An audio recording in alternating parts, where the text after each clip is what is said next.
साथियों, इस समय प्रदेश और देश में आरक्षण हटाओ, आरक्षण समाप्त करो की नारेबाजी चल रही है।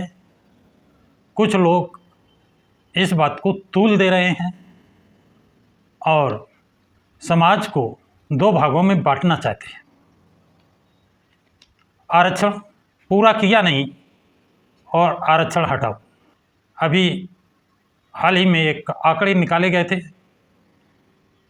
कानपुर आईआईटी में 257 प्रोफेसर हैं, जिसमें एससी और एसटी के अनुसूचित जाति अनुसूचित जनजाति का कोई प्रोफेसर नहीं है। इसके बावजूद आरक्षण हटाओ आंदोलन कहाँ से, किसके लिए, ये गंभीर समस्या देश के सामने खड़ी हो रही है।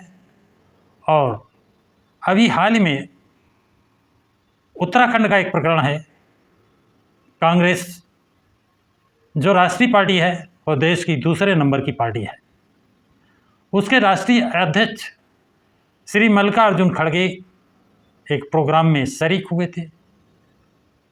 उसका शुद्धिकरण किया गया और ये बात जब संसद में उठाई गई तब जानकारी आई, लोग भौचक्के हैं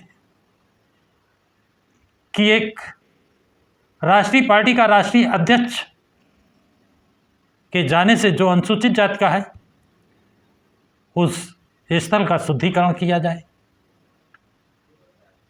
ये इसीलिए तो कहते हैं कि जाति है कि जाति नहीं, और आरक्षण पूरा किया नहीं, आरक्षण हटाओ। ये कैसी मानसिकता है? इस पर बसपा सुप्रीमो मायावती ने एक ट्वीट किया है और उन्होंने क्या मांग की है कि क्योंकि और नेताओं का सड़क पर आकर भाषण देना, घेराव करना, प्रदर्शन करना और बसपा सुप्रीमो का ट्वीट उससे बढ़ करके मायने रखता है। अब उनका ट्वीट मैं आपको पढ़कर जरूर सुनाऊंगा, आप सुने और समझें। बसपा सुप्रीमो कहती हैं, उत्तराखंड स्टेट के हल्द्वानी में अभी हाल में कांग्रेस पार्टी के राष्ट्रीय अध्यक्ष श्री मल्लिकार्जुन खड़गे के हुए प्रोग्राम के बाद उनके मंच का दलित होने की वजह से शुद्धिकरण किया गया। यह जानकारी कल संसद के जरिए भी देश को मिली है।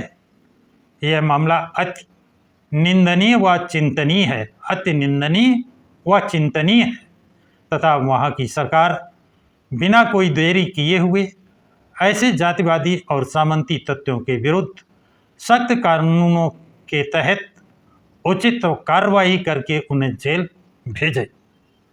आगे कहती है, साथ ही इस घटना आदि के संबंध में आरएसएस के मुखिया को भी संज्ञान लेकर जरूर गंभीरता से सोचना चाहिए, जो कि दलितों की आर्थिक तौर पर थोड़ा मजबूत हुए लोगों को आरक्षण से वंचित करने की बात कर रहे हैं। इसके अलावा कहते हैं, इसके अलावा अभी हाल ही में महाराष्ट्र के नांदेड़ में शिरोमणि अकाली दल के प्रमुख श्री सुखबीर सिंह बादल पर किए गए हमले की घटना भी अति दुखद व चिंतनीय है। केंद्र व महाराष्ट्र की सरकार इस घटना को पूरी गंभीरता से लेते हुए दोषियों के विरुद्ध सख्त कानूनी कार्रवाई करे। ये बसपा सुप्रीमो ने चेतावनी दी है कि दोषियों के खिलाफ उनके विरुद्ध सख्त कानूनी कार्रवाई होनी चाहिए। आरएस प्रमुख को भी चेतावनी दी है कि जिनकी जरा सी भी एससी एसटी लोगों की स्थिति मजबूत हुई तो आरक्षण समाप्त करने की बात करते हैं। ये एक प्रदेश में नहीं, पूरे देश में इस तरह का माहौल कौन बना रहा है? कौन माहौल को खराब करना चाहता है? ये सोचने और समझने की बात है। तो साथियों, आप लोगों की क्या राय है कि एक राष्ट्रीय पार्टी के राष्ट्रीय अध्यक्ष के प्रोग्राम में शामिल होने के बाद उसका शुद्धिकरण किया जाए? ये कितनी निंदनीय बात है, अपमानजनक बात है। संविधान के विरुद्धवाद है, संविधान में प्रदत्त मौलिक अधिकारों का हनन है, और फिर भी सरकारें शांत हैं, चुप है, कार्रवाई क्यों नहीं? आप लोगों की क्या राय है? कमेंट्स बॉक्स में कमेंट्स ज़रूर लिखें। सभी साथियों को जय भीम, जय भारत, जय संविधान।